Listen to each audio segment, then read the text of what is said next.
तो भाई लोग कैसे हो। आज मैं आप लोग के सामने ड्रैकुला का हमला का अगला भाग लेके आया हूँ। सुपर कमांडो ध्रुव की स्टोरी है। चलिए कहानी स्टार्ट करते हैं।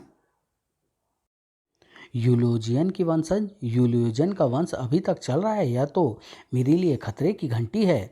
वह लड़की साधिका अवश्य है ड्रैकुला, लेकिन उसमें इतनी शक्ति नहीं है कि वह तुम जैसे शक्तिशाली वैम्पायर का मुकाबला कर सके। शक्ति उसमें नहीं है गुरुदेव, उसकी हड्डियों में है। यूलोजियन की पुरानी हड्डियों के खिलाफ तो मेरे शरीर ने प्रतिरोध विकसित कर लिया है। अब वे हड्डियां मुझे घायल तो कर सकती है पर मार नहीं सकती। लेकिन वह लड़की अभी जीवित है और यूलोजियन के किसी भी जीवित वंशज की हड्डियों में इतनी शक्ति है कि वे फिर से मुझे धूल में बदल सकें। वह लड़की क्रॉस निकालने के बाद कहाँ गई? वह तुम्हारे सेवक वैम्पायर भेड़िए के पीछे गई है, क्योंकि वह उस लड़की लॉरी के मंगेतर को उठा ले गया है। तब तो काम आसान हो गया। मैं अपने सेवक को अभी आदेश देकर उस लड़की का काम तमाम करा देता हूँ। और फिर मालिक, ये तो आपकी छाया है, यानी आप फिर से जी उठे। हाँ सेवक, और मुझको हमेशा के लिए जीवित रखने का एक ही उपाय है। इस लड़के को छोड़ो और उस लड़की को ख़त्म कर दो जो इसके साथ है। वह तो मेरे पीछे लगी हुई है। इस लड़के को उठाकर लाने का एकमात्र कारण उस लड़की को आपके किले से दूर भगाना था। मैं अभी आपके आदेश का पालन करता हूँ। मालिक के फिर से जिंदा हो उठने की खबर ने मेरे शरीर में एक नई शक्ति का संचार कर दिया है। लेकिन पता नहीं फिर भी मैं इस लड़की का सामना कर पाऊंगा या नहीं। इससे जीतने का तो सिर्फ एक ही तरीका है, और वह यह कि मैं वार करता रहूं और ये सिर्फ वार खाती रहे। अरे ऐसा तो हो सकता है। उस शैतान ने भागना बंद कर दिया है। अब वह पलटकर मेरी तरफ आ रहा है, यानी ये मेरा काम आसान कर रहा है। लॉरी के वार का निशाना तो ड्रैकुला के गुलाम वैम्पायर का सिर था, लेकिन ओह, भेड़िया ने बड़ी चालाकी से मार्क के सिर को आगे कर दिया है। लेकिन यह वार मार्क को नुकसान नहीं पहुंचाएगा, सिर्फ कुछ पलों के लिए अचेत करेगा, क्योंकि यह वार सिर्फ शैतानों का ही सीना फाड़ता है। लेकिन अब मैं ऐसा वार करूंगी जो इस शैतान को ढूंढ कर मारेगा। अरे भेड़िए ने मार्क के अचेत शरीर को हवा में उछाल दिया है। मुझे इसको नीचे गिरने से रोकना होगा, वरना मार्क जीवित नहीं बचेगा, और ऐसा मेरी गलती के कारण होगा। लॉरी की शक्तियों का रुख मार्क की सुरक्षा की तरफ मुड़ते ही भेड़िया वैम्पायर को मौका मिल गया। मार्क तो बच गया था, लेकिन लॉरी को अपने ऊपर हुए वार बचाने का मौका नहीं मिला। अब भेड़िया वैम्पायर के नोकीले दांत लॉरी को फाड़ खाने के लिए बेताब हो रहे थे, और लॉरी के पास बचने का कोई मौका नहीं था। मुझे इसके दांत से हर हाल में बचना है, क्योंकि अगर इसके दांत मेरे खून तक पहुंचने में कामयाब हो गए तो मैं भी एक वैम्पायर बनकर रह जाऊंगी। लेकिन भेड़िया वैम्पायर शारीरिक शक्ति में लॉरी से कई गुना ज़्यादा ताकतवर था, और उड़ने की शक्ति भी पास में होने के कारण भेड़िया का पल्ला लगातार भारी होता जा रहा था। अब लॉरी में इतनी शक्ति भी नहीं बची थी कि वह भेड़िया वैम्पायर के दांतों को अपनी गर्दन से दूर रख सके। ड्रैकुला पर मंडराता खतरा हमेशा के लिए दूर होने वाला था। लॉरी का भी वैम्पायर बन जाना तय था, लेकिन यह शायद होनी को मंजूर नहीं था। अरे ये क्या हो रहा है? मुझे ऐसा महसूस हो रहा है जैसे मेरे शरीर को कोई शक्ति अंदर से खींच रही है, जैसे मैं सिकुड़ रहा हूँ। लेकिन ये वार कौन कर रहा है? यहाँ पर तो कोई भी नज़र नहीं आ रहा है। मैं छोटा होता जा रहा हूँ और ज़मीन भी मुझको अंदर खींच रही है, पर कैसे कैसे? ये मैंने ये मैंने किया है शैतान। जब मैं ज़मीन पर गिरी, तुमसे हाथों द्वारा लड़ रही थी, तो मेरे पैर धूल पर एक तांत्रिक चिन्ह बनाने में व्यस्त थे। उसी तांत्रिक चिन्ह का पूरा बनते ही वह चिन्ह तुम्हारी ऊर्जा को अपने अंदर खींचने लगा, और तुम्हारी ऊर्जा खत्म होने पर तुम भी एक विषाणु के आकार का बनकर खत्म हो जाओगे। ड्रैकुला को गुस्सा आ रहा है। गुरुदेव, क्या हुआ ड्रैकुला? उस लड़की ने मेरे सेवक को मात दे दी है। खैर, उसको तो मैं फिर से जीवित कर लूँगा, लेकिन उस लड़की का पीछा मैं नहीं छोड़ूंगा। फिर हमारे काम का क्या होगा ड्रैकुला? क्या हमारा तुमको जीवन देना व्यर्थ जाएगा? ड्रैकुला एक काउंट है, राजा है। वह अगर जवाब देता है तो उसे पूरा करता है। तुम्हारा काम भी होगा, ज़रूर होगा, लेकिन इस लड़की की मौत के बाद हम भी तुम्हारी मदद करेंगे ड्रैकुला। हमारी सम्मिलित शक्ति के सामने वह ठहर नहीं पाएगी।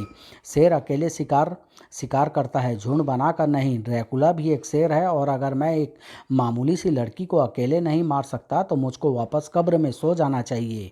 ये तो जा रहा है गुरुदेव। अच्छा हुआ, जाने दो, हम इस पर अभी नज़र रखेंगे। इससे हमको इसकी क्षमता को परखने का मौका भी मिल जाएगा। और वहाँ से थोड़ी दूर पर होश में आओ मार्क, होश में आओ, मैं तुमको अस्पताल लेकर जा रही हूँ। तुमको कुछ नहीं होगा। मेरा वार शायद मेरे अनुमान से ज़्यादा घातक था। यह तो किस्मत अच्छी थी कि राफ्ट बनाने के लिए मुझे कुछ लट्ठे मिल गए। इस रास्ते से हम अस्पताल जल्दी पहुँच जाएंगे। ओ माय गॉड, ये चमगादड़ कहाँ से आ गया? इतने बड़े साइज का चमगादड़ तो मैंने आज तक नहीं देखा। ये ज़रूर मुझको नुकसान पहुंचाने आया है, क्योंकि इसके पास से मुझे तीव्र पाप तरंगे आती महसूस हो रही है। ये ज़रूर राफ्ट को पलटने की कोशिश करेगा, इसलिए मुझको इसे आसपास भी भटकने नहीं देना है। तू कुछ भी कर ले यूलियोजियन की वंशज, लेकिन ड्रैकुला तुझको यहाँ से जिंदा वापस नहीं जाने देगा। ड्रैकुला ये फिर से जिंदा कैसे हो उठा? ये ज़रूर अपनी मौत का बदला लेने के लिए मुझे मारना चाहता है। मेरी मौत के जरिए ये मेरे पूर्वज यूलोजियन की आत्मा को तड़पाना चाहता है, लेकिन जो काम मेरे पूर्वज कर सकते थे वह मैं भी कर सकती हूँ। ये लड़की अभी अपनी शक्ति को नहीं पहचानती है, लेकिन फिर भी मैं इससे सीधी लड़ाई लड़ने का खतरा नहीं उठाऊंगा। इतने दिनों तक मरा रहने के बाद मैं मरना नहीं चाहता, इसलिए इसको मारने का काम मैं अपने एक दूसरे गुलाम को दूंगा, एक्वा वैम्पायर को। पहले से घायल यह लड़की उससे बच नहीं पाएगी, क्योंकि जल में एक्वा वैम्पायर की शक्ति 10 गुना बढ़ जाती है। एक्वा वैम्पायर, जल से बाहर आ, तेरा मालिक तुझे बुला रहा है। लगभग तुरंत ही पानी की सतह जैसे खुलने लगी और एक्वा वैम्पायर लॉरी के सामने आ धमका। इसने तो राफ्ट को ही पलट दिया है, और राफ्ट तथा बेहोश मार्ग के साथ मैं भी इसके द्वारा पैदा की गई भंवर के कारण पानी में अंदर खिंचती जा रही हूँ। अब मजा आएगा इस लड़की की मौत का नज़ारा देखने में, और इसके मरने के साथ ही मेरे ऊपर मंडराता खतरा। अरे, रात बीत चुकी है, सूर्य निकल आया है। यूलियोजन के हाथों मरने से पहले मैं सूर्य की इन किरणों को सह लेता था, लेकिन इतने दिनों तक अंधेरे में रहने के कारण अभी मेरा शरीर इन किरणों के ताप को सह नहीं पा रहा है। मुझे सुरक्षित स्थान पर जाना होगा। अफसोस कि मैं लॉरी की मौत का नज़ारा नहीं देख पाऊंगा। ड्रैकुला ने तो शायद अपनी मौत टाल दी थी, लेकिन लॉरी के पास मौत धीरे धीरे सरकती आ रही थी। मुझे अपनी साधना शक्ति को मार्क को बचाने के लिए लगाना होगा। उसको हवा के गोले में बंद करके बचाया जा सकता है, लेकिन ऐसी स्थिति में न तो मैं खुद पानी से बचने का कोई इंतजाम कर पाऊंगी और न ही एक्वा वैम्पायर पर कोई घातक वार कर पाऊंगी। वक्त बहुत कम है, दम घुट रहा है, बेहोशी छा रही है, और इस शैतान से लड़ने का तरीका समझ में नहीं आ रहा है। मुझे मदद चाहिए, किसी ऐसे दमदार शख्स की मदद जिसमें इस शैतान को हराने का दम हो। मैं ऐसे शख्स को जानती हूँ, लेकिन उसको यहाँ पर बुलाने के लिए मुझको ऐसी अति गहन साधना की आवश्यकता है जो मैंने आज तक नहीं आजमाई। आज वक्त आ गया है, अति गहन साधना का सहारा लेना ही पड़ेगा, चाहे इस साधना का प्रयोग मेरे शरीर की बची कुछ शक्ति को भी खींच ही क्यों न ले। मुझे अपने मददगार को सशरीर यहाँ पर लाना ही होगा, मुझे बुलाना ही होगा सुपर कमांडो ध्रुव को। तू घबरा मत खलीफा, इस पतली गली में ध्रुव हमको ओवरटेक नहीं कर सकता। तू तो बस इस बच्चे को संभाल, इसकी फिरौती में 10 करोड़ से कम नहीं मिलेंगे। समझे बादशाह, लेकिन ध्रुव तो बमों से बचा जा रहा है, लेकिन गली खत्म होने के बाद क्या करेंगे? सही कह रहा है तू, बमों का निशाना बदलना पड़ेगा। ओह, इस बार बम को गुंडों ने मेरी तरफ उछालने के बजाय उस पुरानी दीवार पर दे मारा है, और इस धमाके के कारण ईंटों के ढेर ने गिरकर मेरा रास्ता रोक लिया है। नहीं, ऐसा करके तो इन गुंडों ने मेरा काम आसान कर दिया है। अब मैं इनको आराम से ओवरटेक कर सकता हूँ। लकड़ी के तख्ते को रैंप बनाकर ध्रुव ने मोटरसाइकिल को हवा में तैरा दिया। अरे बादशाह, संभल रे, अपना वार तो उल्टा पड़ गया। हवा में ही ध्रुव की स्टारलाइन अपहृत बच्चे को लपेटकर हवा में उड़ चुकी थी, और जीप के आगे उतरने से पहले वह बच्चा ध्रुव की गोद में सुरक्षित पहुंच चुका था। भून डालो इसको, इसने हमारा 10 करोड़ का नुकसान किया है। अब हम इसकी इतनी ही बोटियां काटेंगे। बेटे, तुम मोटरसाइकिल की आड़ में आराम से बैठो, तब तक मैं इनसे निपट कर आता हूँ। ये हमारे पास आ रहा है। अच्छा है, पास से निशाना और भी सटीक लगेगा। अरे, वह जीप की आड़ में छुप रहा है, सतर्क रहना। जैसे ही नजर आए भून डालना, चारों तरफ नजर रखो। ये रहा इसका पैर, गोली चलाओ। लेकिन ध्रुव के पैर का इरादा कुछ और ही था। कुछ समझ पाने से पहले ही 2 गुंडे बेहोश हो चुके थे, और तीसरा गुंडा ध्रुव की किक खाने से पहले ही डर के मारे बेहोश होकर नीचे गिर चुका था। मुझे छोड़ दो, माफ़ कर दो। वाह ध्रुव भैया, मज़ा आ गया। आपके ऐसे लाइव एक्शन सीन देखने का मौका फिर से मिले तो मैं फिर से अपना अपहरण करा लूँ। ऐसा नहीं कहते, ऐसा कभी सोचना भी मत। मैं अभी तुमको तुम्हारे घर पहुंचाने का इंतज़ाम करता हूं। करीम, मैंने अपहृत बच्चे को छुड़ा लिया है और इस वक्त गोरकी लेन और पटेल पथ की क्रॉसिंग पर हूं। ओके कैप्टन, मैं पुलिस को इन्फॉर्म करता हूं। पीसीआर वैन 2 मिनट में वहां पहुंच जाएगी। अरे अरे, आपको क्या हो रहा है ध्रुव भैया? आप तो गायब हो रहे हैं। ये मुझे क्या हो रहा है? लगता है जैसे कोई शक्ति मुझको खींच रही है और मुझको अपने पास बुला रही है। ध्रुव भैया, ध्रुव भैया, अरे कहाँ, यहाँ कहाँ है ध्रुव भैया? इंस्पेक्टर अंकल, ध्रुव भैया गायब हो गए। मैं जानता हूँ बेटा, ध्रुव अपना समय खराब नहीं करता, काम होते ही गायब हो जाता है। वैसे गायब नहीं, ध्रुव भैया सचमुच गायब हो गए हैं। लगता है कि अपहरण ने तुम्हारे दिमाग पर बुरा असर डाला है। चलो, मैं तुमको तुम्हारे घर ले चलता हूँ और वहाँ से हजारों किलोमीटर दूर रोमानिया की सीमा के अंदर। ये तो मैं पानी के अंदर आ गया हूँ, पर कैसे? यहाँ पर किसने बुलाया है मुझको? तुमको मैंने बुलाया है ध्रुव, अपने पीछे देखो। ये तो टेलीपैथिक मैसेज है। इसको कौन भेज? लॉरी, तुम यहाँ कैसे? क्या तुमने ही मुझको बुलाया है? मेरी ऐसी हालत देखकर तो तुम खुद ही अंदाज़ा लगा सकते हो। अब सवाल बाद में पूछना, पहले मुझे इस शैतान वैम्पायर के चुंगल से छुड़ाओ। वैम्पायर? वैसे ही वैम्पायर जिनसे टकराने के दौरान हमारी पहली मुलाकात हुई थी। ये उससे कहीं ज़्यादा शक्तिशाली और ख़तरनाक वैम्पायर है ध्रुव, क्योंकि ये वैम्पायरों के मालिक ड्रैकुला का खास वैम्पायर सेवक है। ड्रैकुला, इसका तो नाम भी सुना है और काम भी, लेकिन उसने अपने सेवक के जरिए तुम पर हमला क्यों करवाया? खैर छोड़ो, मैं फिर से सवाल पूछने लगा, जबकि फ़िलहाल मुझको अपना ध्यान तुमको बचाने में लगाना चाहिए। मुझसे पहले मार्क को बचाओ, फिर मैं भी अपनी शक्ति का प्रयोग इस वैम्पायर से लड़ने में कर सकूंगी। ओह, ये तो बेहोश है। इसको बचाने का तरीका तो आसान सा है। सतह पर लकड़ी के लट्ठे तैर रहे हैं। मैं इसको सतह पर ले जाकर स्टार लाइन की मदद से तैरते लठ से बांध दूंगा। अब ये तब तक तैरता रहेगा जब तक हम वैम्पायर को ख़त्म करके वापस नहीं आ जाते। अब मैं तुमको छुड़ाने की कोशिश करता हूँ लॉरी। अब मैं खुद आज़ाद हो सकती हूँ ध्रुव। अगर तुम मदद करना चाहते ही हो तो थोड़ी देर तक इस शैतान से अकेले निपटो, क्योंकि मुझे सतह पर सांस लेने जाना है। ओके लॉरी, मेरी स्टार लाइन इसको तुम्हारे पीछे जाने से रोक कर रखेगी, लेकिन मेरे पीछे आने से इसे कौन रोकेगा?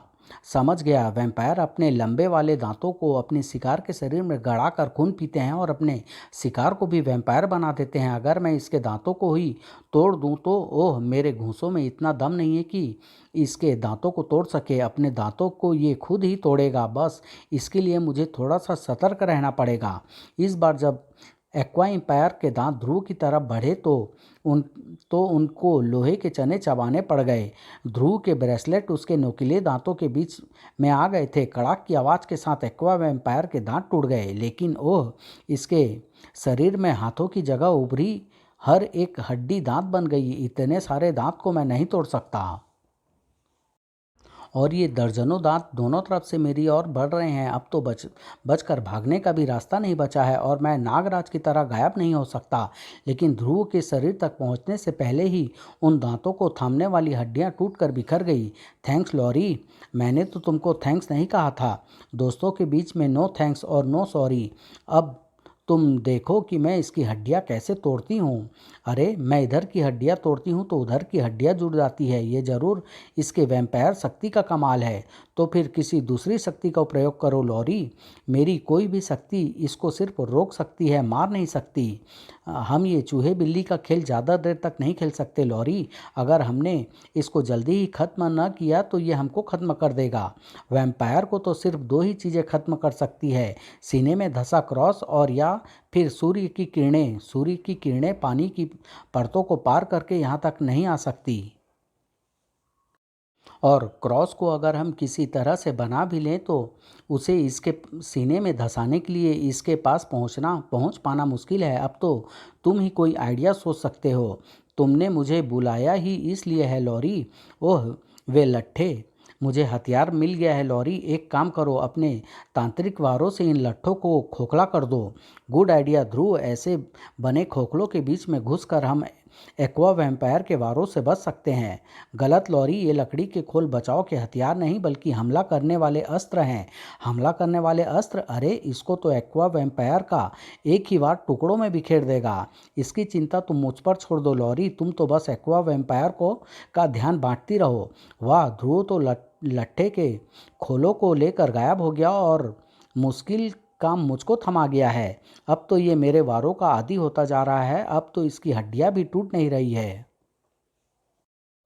इसने मुझको फिर से अपने शिकंजे में जकड़ लिया है और इस बार इसका प्लान मेरे शरीर में दांत गड़ने का नहीं बल्कि मेरे शरीर को मेरे धड़ से जुदा करने का है। लेकिन ये तो एकाएक तड़पने लगा है, पर कैसे? मैंने तो कोई वार किया ही नहीं। मैंने किया है लॉरी, मैंने तुमसे कहा था ना कि ये लट्ठे बचाव का हथियार नहीं बल्कि हमला करने का अस्त्र है। ओह ब्रिलियंट ध्रुव, ब्रिलियंट! तुमने लट्ठों को स्टार लाइन की मदद से जोड़कर एक लंबा सा पाइप तैयार कर दिया है, जिसका एक सिरा पानी की सतह के ऊपर निकला हुआ है और दूसरा सिरा एक्वा वैम्पायर के सिर की तरफ तना हुआ है। अब सूर्य की किरणों का पानी की परतें पार करने की जरूरत नहीं है, वे इस पाइप में होते हुए सीधे वैम्पायर के सिर पर पड़ रही है। सही समझी लॉरी, मैं इस लकड़ पाइप के नीचे के सिरे को इस गोल लकड़ी की मदद से बंद करके नीचे तक लाया था ताकि पानी पाइप के अंदर न घुस सके, और फिर इसके सिर से पाइप को कसकर सटाने के ठीक पहले मैंने उस टुकड़े को अलग कर दिया। अब पानी पाइप में धीरे धीरे भर जरूर रहा है, लेकिन इतनी देर में सूर्य की किरणों ने अपना काम कर दिया है। इस शैतान को तुम्हारे अलावा और कोई मार ही नहीं सकता था ध्रुव। अब चलो, हमें मार्क को अस्पताल भी पहुंचाना है। कुछ ही देर बाद मैं अब ठीक हूँ, अस्पताल चलने की कोई ज़रूरत नहीं है लॉरी। लेकिन तुम पर मंडराता ड्रैकुला का खतरा अभी टला नहीं है लॉरी, और मैं इस तरह से बार बार राजनगर को छोड़कर तुम्हारी मदद के लिए नहीं आ सकता। बार बार मैं साधना शक्ति का प्रयोग करके तुमको बुला भी नहीं सकती हूँ ध्रुव। लेकिन इस समस्या का हल क्या है? मुझको तुम्हारी ज़रूरत तो पड़ेगी ही पड़ेगी। खतरा टलने तक तुम मेरे साथ राजनगर चलो लॉरी, यही एकमात्र हल है। मैं तैयार हूँ ध्रुव, लेकिन तुम क्या कहना चाहोगे मार्क? हमला तुम पर हो रहा है लॉरी, मुझ पर नहीं। मैं वापस पेरिस चला जाऊंगा और तुमसे शादी करने से पहले 10 बार सोचूंगा। Damn it! मैंने सोचा था कि इस मुसीबत के वक्त मार्क मेरा साथ देगा, लेकिन उसको तो मेरी परवाह ही नहीं है और मैं ऐसे शख्स से शादी करने की सोच रही थी। वह इतनी सारी अजीबोगरीब घटनाएं देखकर डर गया होगा लॉरी, उसे सोचने का वक्त दो। और वहाँ से कुछ किलोमीटर की दूरी पर वह लड़की फिर बच गई, लेकिन उसने ऐसे किस शक्तिशाली को मदद के लिए बुला लिया जो एक्वा वैम्पायर तक को मार सके? उस मददगार का पता करना पड़ेगा और ऐसे शक्तिशाली से निपटने के लिए मुझको भी अपने सबसे शक्तिशाली सेवक को बुलाना पड़ेगा। फ्रैंकेस्टीन, आदेश दे मालिक। इतनी सदियों के बाद सेवक को कैसे याद किया? इतनी सदियों तक मैं खुद सोया हुआ था फ्रैंकेस्टीन, और आज अगर मैं तुम्हारी मदद नहीं लूँगा तो फिर सदियों के लिए सोना पड़ेगा। मैं अपने शिकार पर नज़र रखता हूँ, तुम रात होने का इंतज़ार करो। लॉरी और ध्रुव के राजनगर पहुंचते पहुंचते अगले दिन का सूरज भी ढलना शुरू हो चुका था। कमाल है ध्रुव, तुमको राजनगर पहुंचने की इतनी जल्दी थी कि तुमने पूरे हवाई जहाज को ही किराए पर ले लिया। भला प्लेन को चार्टेड करके पैसा फूकने का क्या फ़ायदा हुआ? अगर मेरे यहाँ पर न होने की वजह से किसी गरीब का 1 रुपया भी लूट जाता लॉरी, तो मेरे लिए वह नुकसान चार्टेड प्लेन के पूरे किराए से बढ़कर होता। यही कारण है कि मेरे लिए रात होने से पहले राजनगर पहुँचना बहुत ज़रूरी था। आओ, एकाएक इतने सारे चमगादड़ कहाँ से आ गए? रात होते ही चमगादड़ तो हर जगह मंडराने लगते हैं लॉरी, लेकिन हाँ, आज इनकी तादाद ज़रूरत से कुछ ज़्यादा ही लग रही है। ये लॉरी की तलाश में आए हैं। फादर, आप मुझे कैसे जानते हैं? हमको रोमानिया की हाई चर्च से पूरी जानकारी आ चुकी है। ड्रैकुला जाग चुका है और उसको रोकने के लिए तुम हमारी एकमात्र उम्मीद हो। मैं कुछ समझी नहीं। समझ जाओगी, मैं फादर ब्रायन हूँ। मेरे साथ आओ, वक्त बहुत कम है। चमगादड़ों के जरिए ड्रैकुला को जल्दी ही तुम्हारे यहाँ पर होने का पता चल जाएगा और फिर वह सीधा राजनगर आ धमकेगा। और शीघ्र ही राजनगर की मुख्य कैथोलिक चर्च में ये आप क्या कह रहे हैं फादर? क्या ड्रैकुला को ख़त्म करने के लिए फिर से संत यूलियोजियन की कहानी को दोहराना पड़ेगा? हाँ लॉरी, ड्रैकुला को सिर्फ तुम्हारी हड्डियों से बना क्रॉस ही मार सकता है, वे हड्डियाँ जिनको तुम अपनी स्वेच्छा से दान करो। यानी ड्रैकुला की जान लेने के लिए हमको लॉरी की जान देनी पड़ेगी। पहले के ज़माने में बलि या शरीर दान आम बात होती थी, लेकिन ये 21वीं सदी है। आज के विज्ञान के पास ड्रैकुला को मारने का ज़रूर कोई और तरीका होगा। विज्ञान, मैं विज्ञान का ही छात्र रहा हूँ ध्रुव। विज्ञान तो ड्रैकुला जैसे जीव में विश्वास ही नहीं करता। भला विज्ञान के पास ऐसी चीज को मारने का क्या तरीका होगा जिस पर वह विश्वास ही नहीं करता।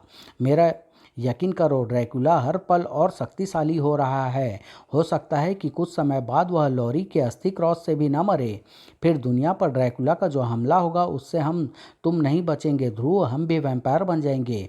आपका मतलब है कि ड्रैकुला लॉरी की कार्ड भी ढूंढ ही लेगा? हाँ, ड्रैकुला यह बात अभी तक नहीं जानता, लेकिन अगर वह यूलोजियन की वंशज लॉरी का खून पीने में सफल हो गया तो फिर उसके अंदर एक ऐसा प्रतिरोध पैदा हो जाएगा जो उसको लॉरी के अस्थि क्रॉस से भी मरने नहीं देगा। इसलिए लॉरी को जो भी निर्णय लेना है जल्दी लेना पड़ेगा, और वह निर्णय अस्थि दान का ही होना चाहिए।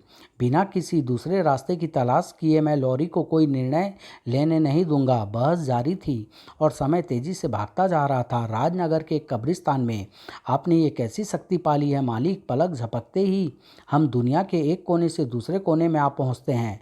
दुनिया के सारे कब्रिस्तान ड्रैकुला की मलकियत है फ्रैंकस्टीन, इसलिए हम एक कब्रिस्तान से किसी भी दूसरे कब्रिस्तान में ट्रांसमिट हो सकते हैं। पहले हम ऐसा कब्रिस्तानों में क्रॉसों की मौजूदगी के कारण नहीं कर पाते थे, लेकिन अब मामूली क्रॉस हमें परेशान नहीं करते। अरे सेवक समाचार लेकर आया है, अब क्या खबर है? लॉरी के यहाँ पर होने की खबर तो हमको पहले ही मिल चुकी है। सच? ऐसा ऐसा कहा उस पादरी ने। योजना बदल गई है फ्रैंकी, अब तुमको उस लड़की को मारना नहीं है, ढूंढ कर मेरे पास लाना है ताकि मैं उसका खून पीकर अपने आप को सुरक्षित कर सकूं।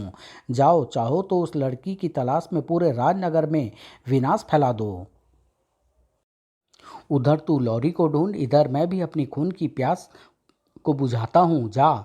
इस नए घटनाक्रम से बेखबर चर्च में बहस अभी भी जारी थी। लॉरी, तुम कोई निर्णय क्यों नहीं लेती? वक्त कम है। ओह, स्टार ट्रांसमीटर पर इमरजेंसी सिग्नल आ रहे हैं। Yes Karim, captain here. तुम कहाँ चले गए थे कैप्टन? हम तुमसे लाख कोशिश के बाद भी संपर्क नहीं बना पा रहे थे। मैं ज़रा फॉरेन टूर पर चला गया था। बोलो। गुलाबी चौक पर कोई खतरनाक प्राणी तोड़फोड़ कर रहा है और वह मेन कैथोलिक चर्च की तरफ बढ़ रहा है। लॉरी कहाँ है? सामने आ लॉरी। चमगादड़ उस चर्च के ऊपर उड़ रहे हैं, यानी वहीं पर है लॉरी मेरा शिकार। लेकिन मैं चर्च के अंदर नहीं जा सकता। ऐसा विनाश फैलाना होगा कि लॉरी खुद ब खुद बाहर आ जाए। फ्रैंकस्टीन का पैर जमीन से टकराया और जमीन हिल उठी। ओ माय गॉड, ये भूकंप क्यों आ रहा है फादर? ड्रैकुला या उसके सेवक चर्च में नहीं आ सकते। तुमको चर्च से बाहर निकालने का ये तरीका अपनाया है उन्होंने, अभी तक बाहर नहीं आई। लगता है कि पूरे चर्च को ही मलबे के ढेर में बदलना होगा। इस बार फ्रैंकस्टीन का पैर हवा में उठा, लेकिन पैर के बजाय फ्रैंकस्टीन का पूरा शरीर ही जमीन से आ टकराया। ये कहानी भी मैं यहीं समाप्त कर रहा हूँ। इसका अगला और लास्ट भाग बहुत जल्द आप लोग के सामने लाऊंगा। धन्यवाद।